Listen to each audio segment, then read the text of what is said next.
corporations don't exist. They're pieces of paper at the end of the day.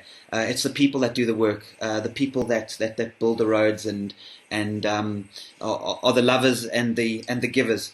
And I agree with that. And I want to move on to the final aspect now. And I want to really, this is just for me, is really the Ubuntu's ace up its sleeve. And I realize it's just a concept that if you told me about it a year ago, I would have just said this is completely crazy, until an experience I had at the end of last year.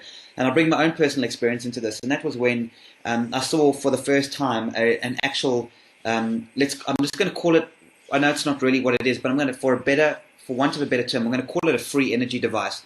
When I actually saw a device like that working, and I was there, I felt it, and I saw it, and it was quite a life-changing experience for me, because up until then, the amount of nonsense on the internet, the amount of empty promises with people promising to give free energy devices and free electricity to the people, and consistently, and everybody's got some weird device that happens to work, and none of the academics believe it, and everyone says it's a hoax.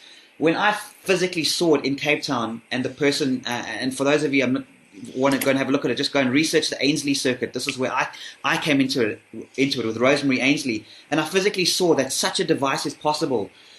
It was a big shift for me, and I want to talk you guys to talk me through this, because you keep talking about free and cheap energy.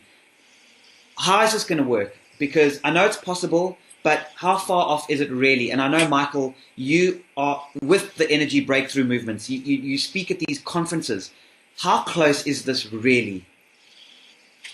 We're very close, Scotty. There are thousands of scientists, inventors, and researchers that have developed free energy devices. We know that free electricity and alternative sources of energy is not only possible, but it has been developed before and given to the world. The most famous example, obviously, always being Nikola Tesla.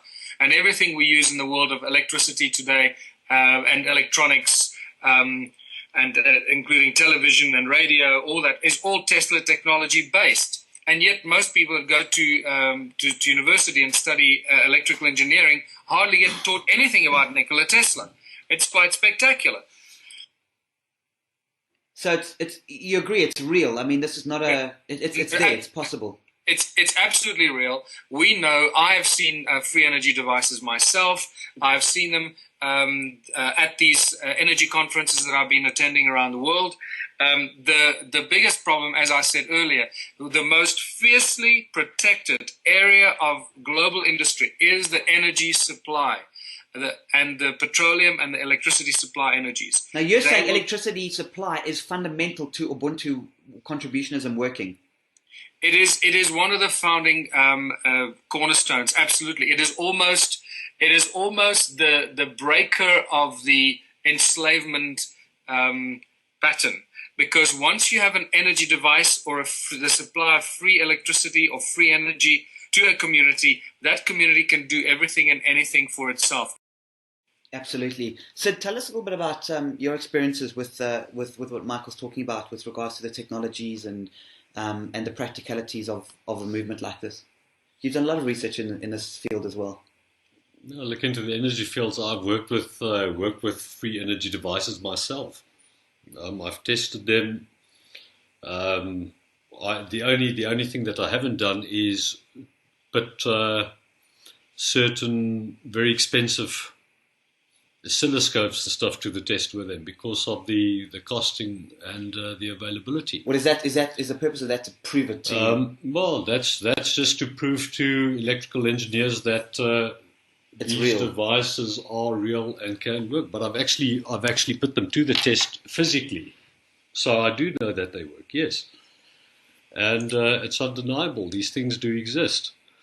I mean, I sounded a little negative just now, which wasn't my point. I'm actually very optimistic about the future of the human race.